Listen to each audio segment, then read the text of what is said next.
అమరావతికి సంబంధించి ఒక 1600 ఎకరాలు అప్పట్లో సింగపూర్కి ఇస్తే దానికి సంబంధించినటువంటి స్టార్టప్ ఏరియా అభివృద్ధి కింద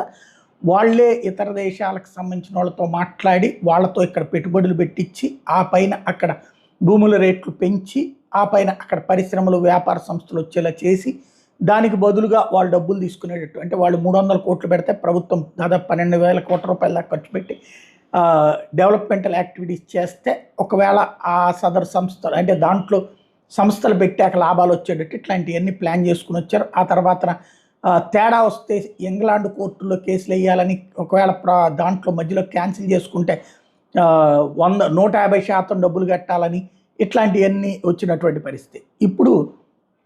మన చంద్రబాబు గారు సింగపూర్ వెళ్ళి ప్రయత్నించినా కూడా సింగపూర్ ప్రభుత్వం ఇన్వాల్వ్ కాను సీడ్ క్యాపిటల్ పాయింట్ అనమాట అది. దాంట్లో రానంటున్న నేపథ్యంలో ఇప్పుడు